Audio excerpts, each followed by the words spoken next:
Como disse, é uma maravilha esse compromisso. Isso é um compromisso que a gente assume publicamente, de poder designar o princípio, o caminho, né, a caminhada dos nossos filhos no altar do Senhor. O que a gente faz aqui é apenas o começo, e aí a família se encarrega de fazer o restante e de continuar ensinando essa criança a temer, a amar e a adorar ao nosso Deus, pois certamente essa é a melhor vida que cada um de nós pode ter e pode escolher viver. Amém?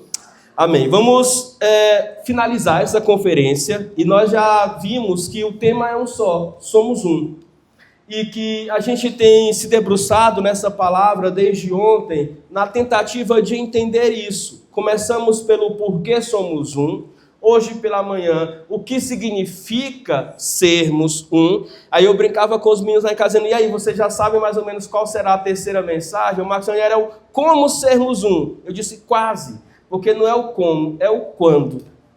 Porque é muito importante meditarmos sobre isso. Quando somos um? Quando é que de fato nós entendemos isso aqui e fazemos com que isso seja a prática das nossas vidas? Portanto, o tema dessa mensagem é uma pergunta: quando somos um? Eu já queria começar a responder.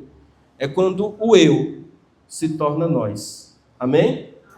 É quando o meu se torna nosso. Amém? É quando o individualismo dá lugar à comunhão. É quando Cristo guia a nossa vida e o nosso coração. Amém? Vamos ver dois textos. Efésios, capítulo de número 1, versículo de número 10.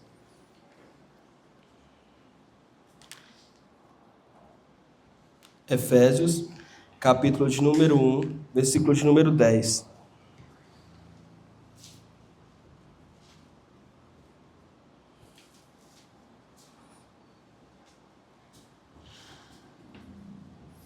Nós vamos ler do versículo 10 até o versículo de 23, tá? Depois a gente vai ler no mesmo livro, do versículo, capítulo 2, do verso 11 ao 19.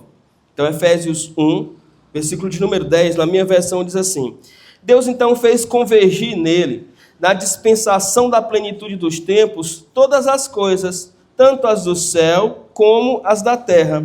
Nele, que eu digo, nós também fomos feito herança, escolhidos, predestinados, segundo o propósito daquele que fez todas as coisas conforme a sua vontade, a fim de sermos para o louvor da sua glória, nós, os que de antemão esperamos em Cristo, em que também vós, que ouvistes a palavra da verdade, o evangelho da vossa salvação, tendo nele também crido, fostes selado com o Santo Espírito da promessa, que é o penhor da nossa herança, e o resgate da nossa propriedade em louvor da sua glória.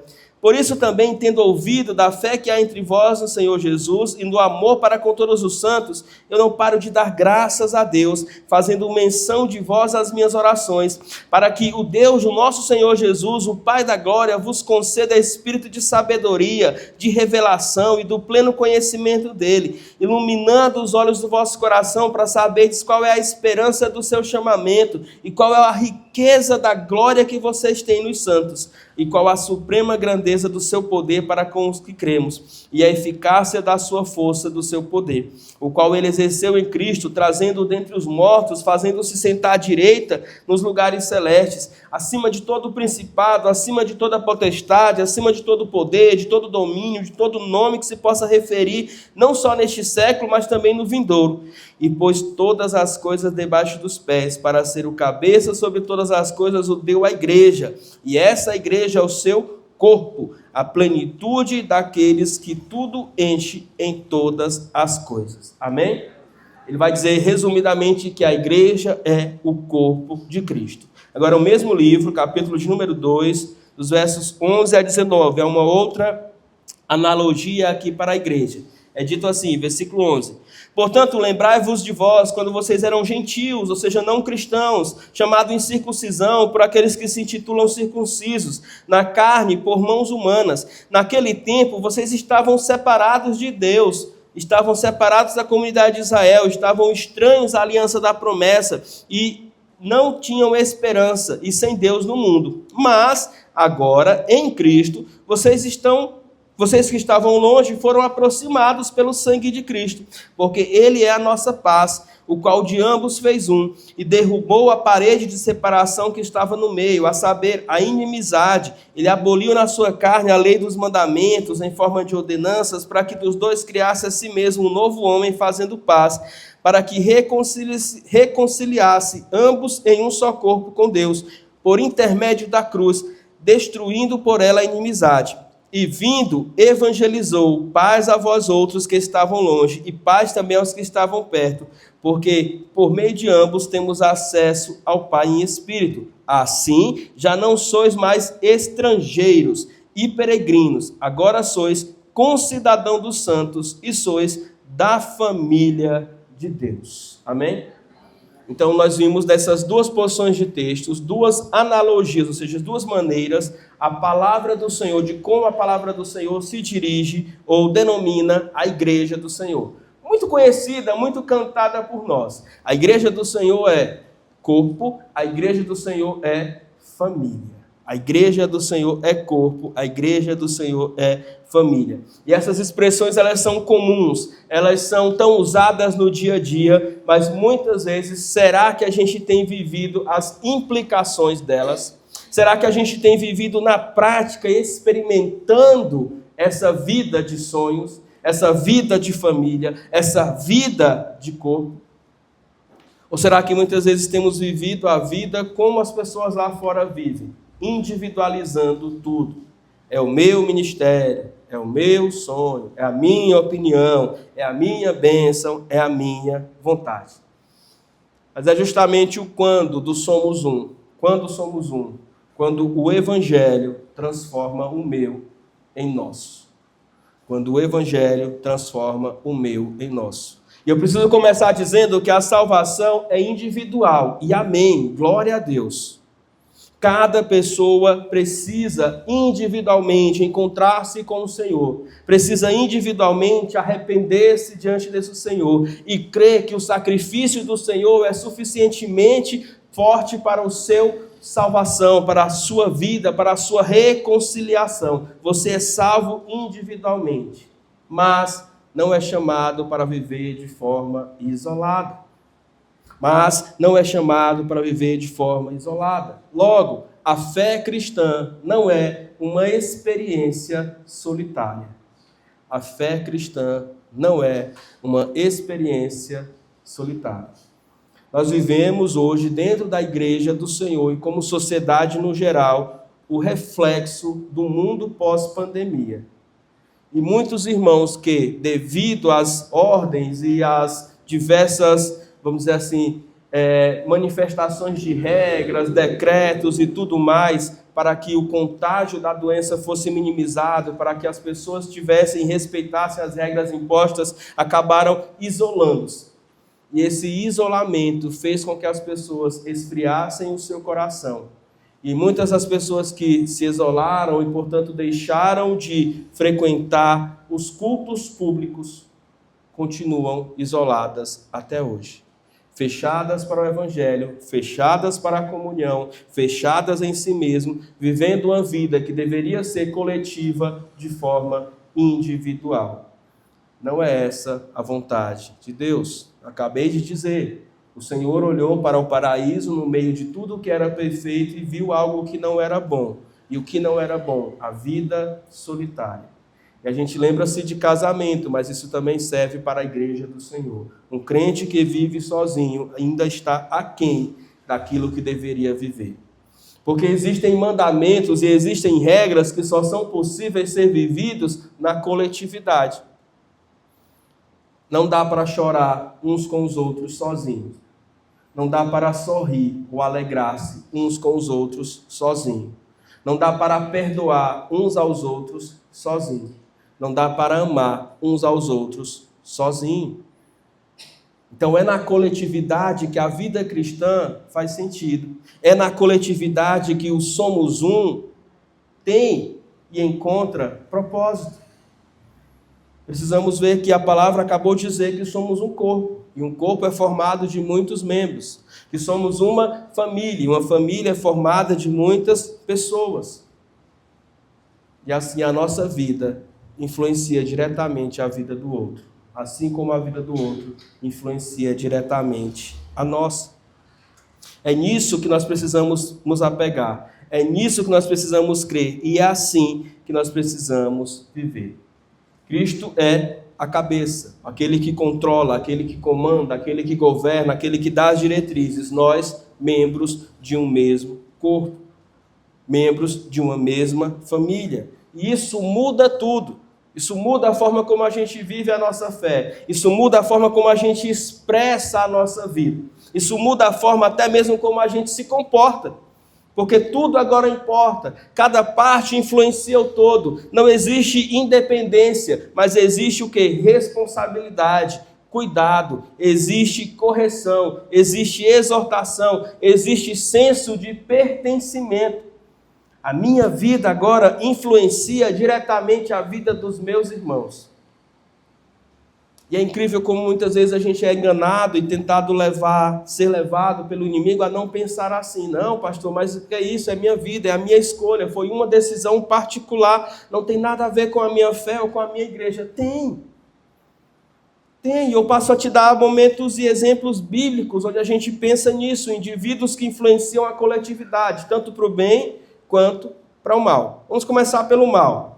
Lá no livro de Josué, capítulo de número 6 e capítulo de número 7, Josué está narrando o processo de conquista da terra de Canaã. Só para contextualizar, Josué é aquele que é escolhido por Deus e preparado por Moisés para ser o seu substituto. Moisés leva o povo até a visualizar a terra prometida, porém a ele não é permitido entrar lá.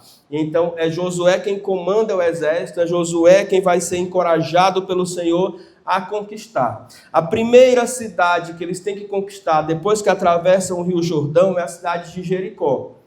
E para encorajar ainda mais o povo de Deus, o Senhor diz: olha, Josué, eu é quem vou dar a estratégia. Não vai ser por meios militares. Vocês vão até lá, vocês vão por 6 dias rodear a cidade e sempre nesse intuito de adorar, de levar os sacerdotes à Arca da Aliança. No 7º dia, vocês farão isso por 7 vezes. E ao final da 7ª vez, vocês vão tocar as trombetas, vocês vão gritar bem alto, e eu vou entregar a cidade nas mãos de vocês. É uma estratégia militar um tanto quanto diferente, mas eles, em obediência ao Senhor, assim cumpriram. E no 7º dia, após a 7ª volta, após eles gritarem, a cidade que possuía muros intransponíveis, muros impossíveis de serem atravessados, tiveram esses muros derrubados pela poderosa mão do Senhor. Mas o Senhor, que disse que os entregaria à cidade, também deu outra ordem, dizendo: não toquem em nada daquela cidade.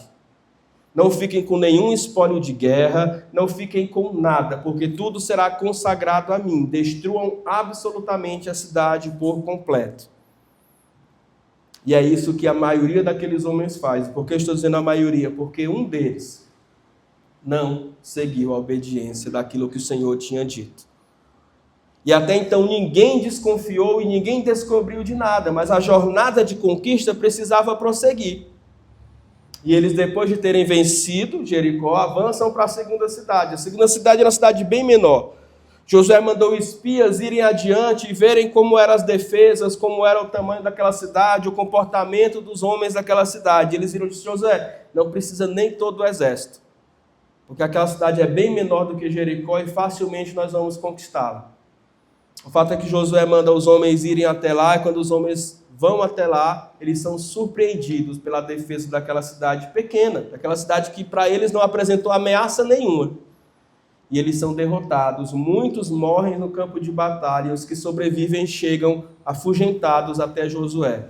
E contam para Josué como eles foram derrotados. E Josué então rasga as suas vestes em sinal de humilhação e começa a orar ao Senhor: Senhor, eu não estou entendendo, o que nós fizemos?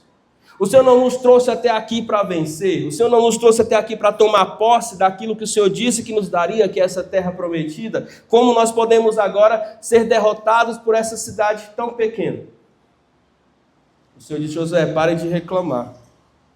Aquilo que eu falei para vocês fazerem lá na primeira cidade, não tocarem em nada, vocês não cumpriram. há pecado no meio do meu povo. E por causa do pecado de um homem no meio do meu povo, toda a nação foi punida. Então Josué retoma, trata aquela questão do pecado, o Senhor aponta a pessoa que pecou, ele e a sua família são punidos, o Senhor restaura a sua comunhão com o povo, e eles vão novamente diante daquela cidade e prosseguem vitoriosos até conquistarem toda a terra prometida. O pecado de uma pessoa afetou toda uma comunidade. Acã foi quem cobiçou a capa, o ouro, a prata que tinha em Jericó. Mas por conta dele, as pessoas que não tinham nada a ver pagaram o preço pelo seu pecado. Irmãos, a nossa vida em corpo e em família afeta todos os membros. Quando um membro sofre, quando uma parte pequena do nosso corpo se machuca, todo ele sente a dor. Nós não sentimos a dor apenas no local, nós sentimos a dor circulando por toda a nossa mente, por toda a nossa corrente sanguínea, por todo o nosso corpo. Homens morreram ali, a nação sofreu, o homem de Deus se humilhou na presença do Senhor. Mas Deus ensina algo sério para eles e para nós. Não existe pecado isolado. Não existe atitude que afete apenas a minha vida, mas sim a vida do corpo. Quando um membro adoece, todo o corpo sente, todo o corpo padece e vai trabalhar em prol da cura daquele membro até que ele seja restaurado. Servir a Deus e pertencer ao corpo é maravilhoso, mas também é um compromisso muito grande, muito sério, porque a minha vida importa, porque a vida do meu irmão importa, e é por isso que o Senhor nos ensina a sermos um.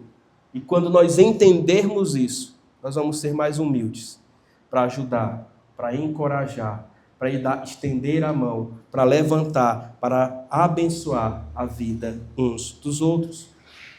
No Novo Testamento há também um exemplo acerca disso. Nós estamos lendo aqui Efésios, mas Paulo escreve outras epístolas e uma delas já foi lida aqui, a Epístola de Coríntios. E ele, quando escreve a primeira Epístola de Coríntios, ele escreve para corrigir vários problemas ali naquela comunidade de fé, uma comunidade de fé que ele mesmo tinha iniciado e que estava pregando lá por um bom tempo, mas que ao se ausentar soube notícias de coisas terríveis que eles estavam fazendo lá, e uma delas era derivada da falta de comunhão ou do senso de unidade que eles não tinham. Por exemplo, na ceia do Senhor, que é o problema que Paulo trata no capítulo de número 11 dessa epístola, ele diz: olha, vocês não estão honrando o nome de Deus. Quando vocês se reúnem, vocês não estão adorando a Deus. Vocês não estão glorificando o nome de Deus. Agora pense só na situação. Uma igreja reunida, uma igreja cultuando, uma igreja adorando. E o homem de Deus está dizendo, por permissão do Senhor, por direção do Senhor, que aquela igreja reunida está dando trabalho. Que aquela igreja reunida está fazendo errado. Pastor, e o que era que eles estavam fazendo de errado? A ceia do Senhor era um banquete, um momento para que toda a igreja participasse juntos. Mas a igreja de Corinto não era assim. Os que chegavam primeiro estavam comendo à vontade. E os que chegavam depois não estavam encontrando mais nada para comer. Então isso significava o quê? Isso significava que alguns irmãos estavam comendo demais e outros irmãos não estavam comendo absolutamente nada. Isso não é sobre comida, isso é sobre comunhão, isso é sobre unidade, isso é sobre pertencimento, isso é sobre membresia, isso é sobre poder se reunir para glorificar a Deus. Resultado disso, divisões dentro da igreja, egoísmo dentro da igreja, irreverência dentro da igreja, mas Paulo vai alertar para resultados ainda piores. Ele vai dizer, olha, é por causa disso que muitos de vocês estão fracos. É por causa disso que muitos de vocês adoeceram. E é por causa disso que entre vocês tem muitos que já dormiram. E ele está usando aqui uma palavra para suavizar o sentido de morte. Muitos já morreram. Irmãos, quando uma igreja não atenta para a comunhão que é necessária e exigida por Deus, a bênção do Senhor não reside ali. É o contrário do que diz o Salmo 133 que lemos essa manhã. Porque lá diz, quão bom e quão suave, ou seja, maravilhoso é que os irmãos vivam em união. É como o óleo que desce sobre a cabeça do sacerdote, é como o orvalho que desce do Monte Hermon. O óleo para simbolizar a presença do Senhor e trazer vida, o orvalho para trazer existência e possibilidade de agricultura numa região árida, numa região seca. Mas, sobretudo, o Salmo vai terminar dizendo, é ali, no meio dessa união, que o Senhor ordena a bênção. Se o Senhor ordena a bênção, ou seja, se o Senhor abençoa a unidade ou em meio à unidade, quando há divisão, é o contrário. O Senhor não abençoa. O Senhor não derrama a bênção. O Senhor não traz sobre a vida da igreja ou sobre a vida das pessoas da igreja aquilo que precisa ser feito.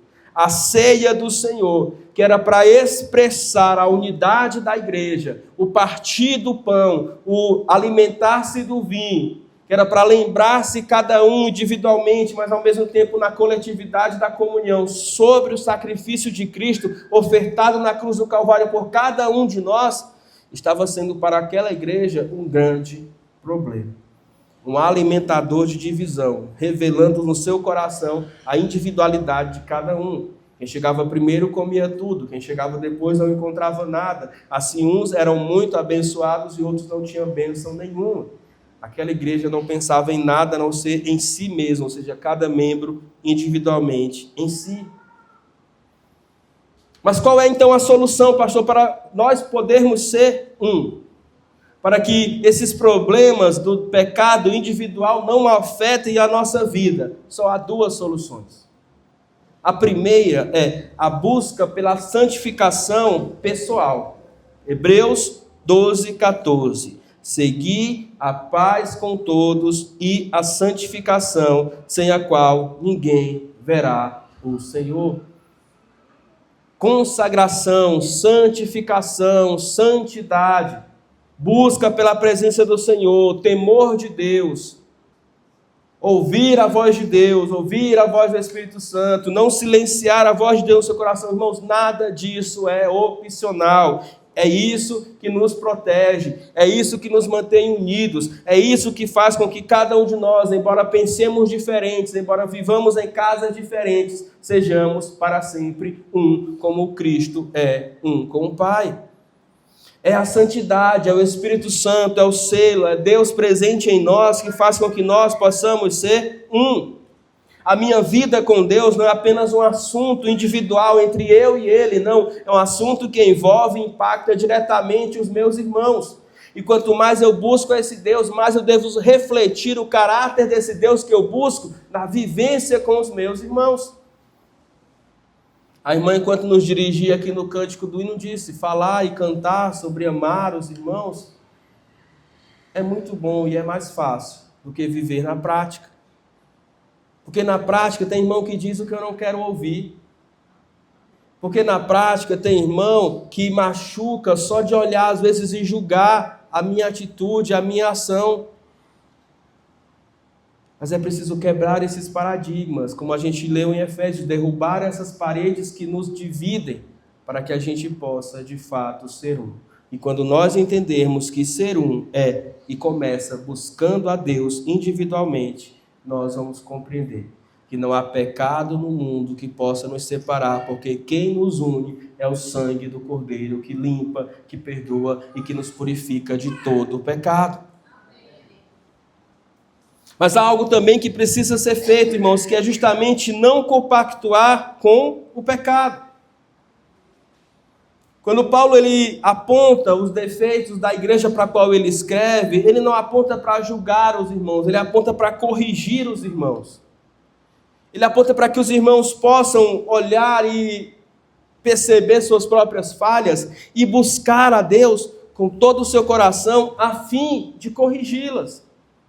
E aí eu lembro daquilo que o sábio escreveu em Provérbios 28, 13, que diz assim: o que encobre suas transgressões jamais prosperará, mas o que as confessa e deixa, este alcançará misericórdia. O que confessa e deixa, este alcançará misericórdia. Enquanto homens dessa igreja, nós temos estudado um livro que fala sobre a vida de Davi. E inevitavelmente a gente lembra de Davi, lembra de 2 episódios. Lembra dele lutando contra Golias, o gigante, e lembra dele pecando com a mulher de Urias, Batseba.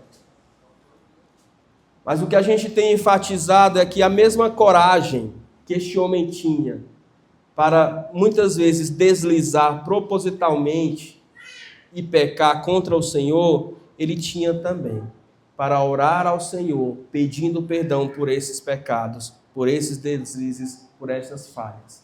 Davi nunca quis passar uma imagem de alguém perfeito, porque ele sabia que não era perfeito. Então Davi não foi alguém com uma vida de hipocrisia. Foi alguém de erros, e erros gravíssimos, homicídios nas suas costas e muitas outras coisas. Mas foi alguém que sempre se arrependeu profundamente de cada um dos seus erros. Não à toa, quando a Bíblia se refere a ele, se refere como homem segundo o coração de Deus. Porque não é sobre quão tão profundo o nosso pecado possa nos levar, mas é sobre como nós podemos sair de lá ao agarrar a mão estendida de Deus, que deseja tirar-nos do fundo do poço, que deseja nos trazer para a sua luz, para a sua glória, para um lugar seguro onde Ele vai nos proteger. E a gente precisa entender e compreender isso. O meu erro, o nosso erro, é tratado com humildade, é tratado com misericórdia, é tratado com graça e é tratado pelo Senhor Jesus na cruz do Calvário. Mas o meu pecado nunca é só meu, assim como a santidade nunca é só minha, assim como a decisão de seguir a Deus nunca é algo isolado. Esse meu sempre se torna nosso, para o bem ou para o mal. Eu falei de Acã, eu falei dos pecados de Davi e falei também sobre essas dificuldades que as pessoas têm. Mas eu quero dar exemplos bons. Em Números 25, você pode ler isso na sua Bíblia depois, você vai perceber o povo de Deus já nessa terra prometida, tendo que lidar com os habitantes dela. E um dos habitantes ali são os midianitas. E vocês vão lembrar do episódio em que um dos reis de Midian, ou seja, dos midianitas, chamado Balaque, ele não sabe o que fazer, ele está atemorizado. O povo de Deus está vencendo batalhas após batalhas, conquistando territórios, avançando na terra prometida. E ele sabe que na guerra ele não tem como lutar contra eles. Aí ele chama um profeta que profetizava segundo aquilo que lhe pagavam. Olha como a Bíblia é atual. Um profeta que profetizava segundo aquilo que lhe pagavam. Ou seja, ele profetizava aquilo que as pessoas queriam ouvir conforme lhe faziam pagamento. Olha, a Bíblia realmente é muito atual. Esse profeta era Balaão. E Balaque contrata Balaão para profetizar contra o povo de Deus e a favor do seu povo. E por 3 vezes Balaão vai até a presença de Deus e começa a profetizar. Mas na hora que ele vai profetizar, ele profetiza ao contrário daquilo que o homem lhe pagou. Ele profetiza pelo povo de Deus e contra o povo do homem que lhe pagou. Isso 1 vez, isso 2 vezes, isso 3 vezes. Até que ele vê que não tem como, e ele mesmo vai dizer isso, profetizar aquilo que Deus não permite. E aí ele vai sair da história de Fininho. Mas antes de sair da história de Fininho, ele dá um conselho diabólico para aquele homem. Ele diz, olha, na guerra não vai dar para vencer. Pela profecia também, o Senhor não está permitindo ninguém profetizar contra esse povo. Então vamos usar uma velha arte. Pega daí das mulheres mais bonitas que você tem e manda lá para o arraial deles. Sugere casamento, sugere mistura, miscigenação de raça e talvez por aí você consiga vencê-los. E é exatamente isso que ele faz. No capítulo 25 é dito que os filhos de Israel se encantam com as filhas dos midianitas e começam a se dar em casamento e a pedir as filhas deles em casamento, ou seja, julgo desigual. E por meio desses casamentos eles começam a deixar a adoração a Deus para adorar aos deuses com D minúsculo dos midianitas, os ídolos dos midianitas. E o povo de Deus então fica irado. O Deus do povo fica irado e manda uma praga para o meio deles. E essa praga mata milhares e milhares deles. Até que um literalmente debochado passa, depois de Moisés já ter dito para ele, depois de já ter dito ali para eles, ensinado para ele várias coisas, passa ali e demonstra para eles, olha, eu não estou nem aí para o que vocês vão falar. Eu vou me casar com uma que não é do povo de Deus. E aí um dos filhos de Arão, dos netos de Arão, chamado Finéias, se levanta e traz castigo sobre a vida daquele homem, sobre a vida daquela mulher, em público ali, diante de todos.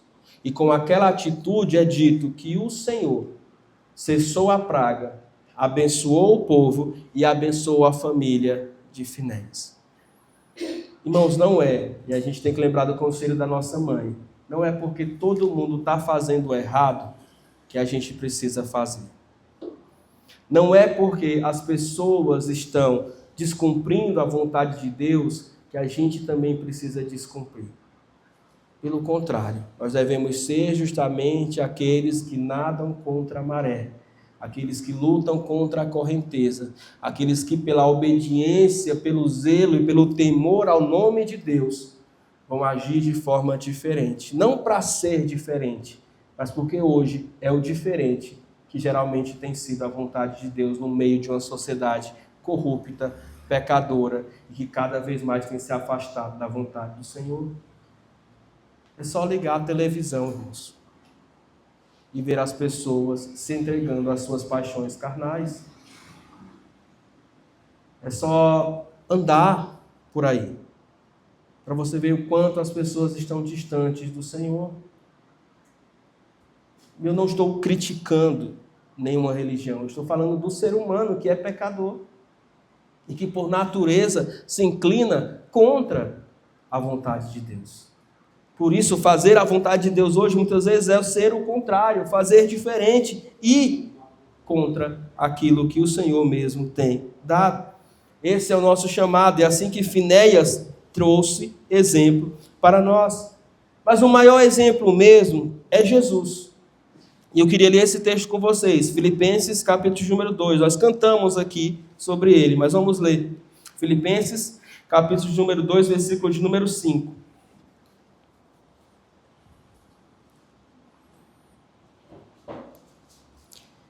É mais um texto de Paulo, mais um texto paulino, escrevendo agora para a igreja na cidade de Filipos, por isso tem esse nome de Filipenses, e ele vai dizer assim: tende em vós o mesmo sentimento que houve também em Cristo Jesus. Ele vai explicar, pois ele, subsistindo em forma de Deus, não julgou como usurpação o ser igual a Deus, antes a si mesmo se esvaziou, assumindo a forma de servo, tornando-se em semelhança de homens e reconhecido em figura humana. A si mesmo se humilhou, tornando-se obediente até a morte e morte de cruz. Amém? O maior exemplo de contrassenso, de não fazer aquilo que deveria ser feito no sentido de ser o normal, de humilhar-se, de render-se, de entregar-se, de ser exemplo não só por meio de palavras, mas por meio de ação, de conquistar o nosso coração por meio da sua própria abnegação, da sua entrega, é o nosso Jesus. O nosso Jesus não buscou os seus interesses, o nosso Jesus esvaziou-se, o nosso Jesus humilhou-se, o nosso Jesus obedeceu, mas não obedeceu apenas uma regra que o fez perder tempo, não. Ele obedeceu o mandamento de Deus que o fez perder a vida. O nosso Jesus entregou a sua vida, o eu de Cristo foi deixado de lado para que o nós, ou seja, para que nós um dia pudéssemos ser corpo, para que nós um dia pudéssemos ser família. Quando o meu se torna nosso, a igreja amadurece, a comunhão se fortalece, a presença de Deus se manifesta e o mundo vê Cristo em nós. A pergunta que fica, portanto, é: estamos vivendo o cristianismo do meu ou o cristianismo do nosso? Porque o reino de Deus é que precisa prevalecer. O meu dom é o dom do reino de Deus, é o recurso que Deus usa para a glória de Deus. A minha obediência pode ser aquela que esteja faltando para a vitória do corpo. A minha busca pela santidade pode ser aquela que esteja sendo necessária para que nós possamos alcançar uma vitória para a nossa própria proteção. O nosso amor é a força, aquilo que Deus usa para nos unir. que possamos ser um povo, que possamos ser uma igreja, onde o eu se rende e dá lugar ao nós, onde o meu se transforma em nosso, e onde Cristo, em cada um de nós, seja visto, seja percebido, seja testemunhado para a glória dele mesmo. Que a santificação, que a busca pelo Senhor, que o somos um, seja muito mais do que um tema, seja a realidade das nossas vidas, hoje e sempre. Amém? Vamos ficar de pé e vamos orar.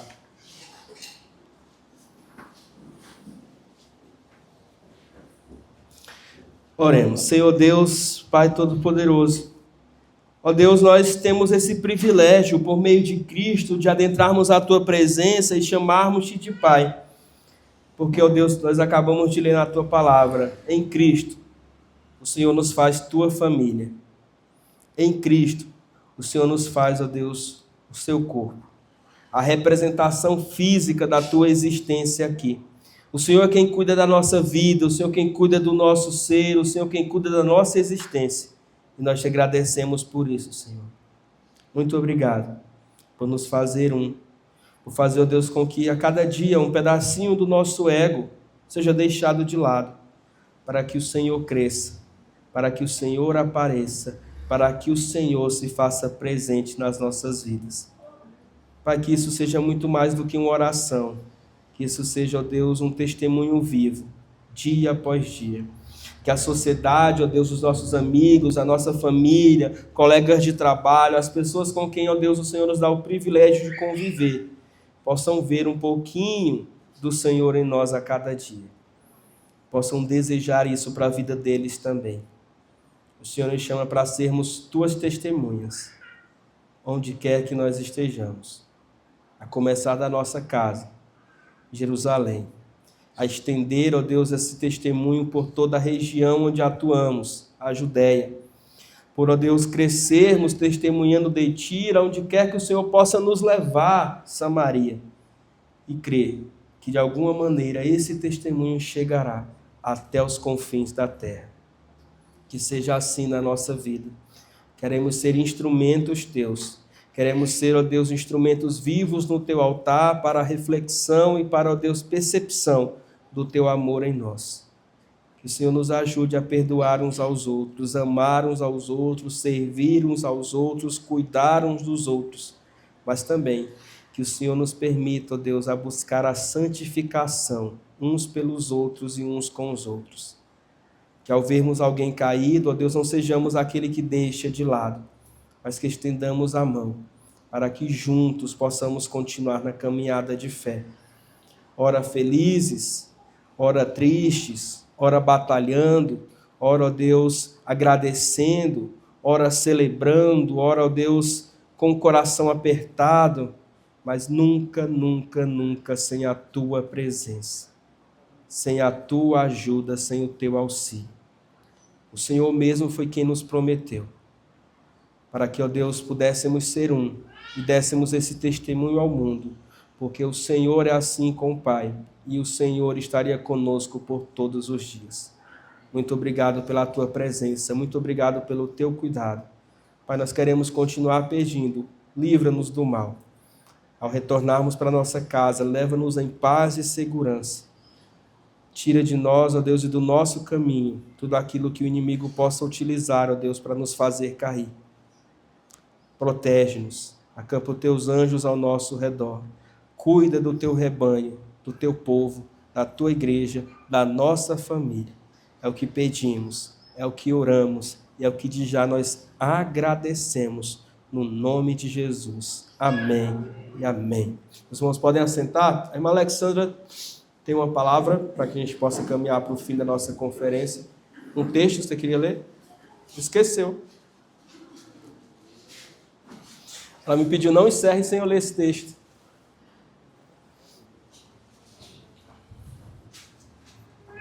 Sim.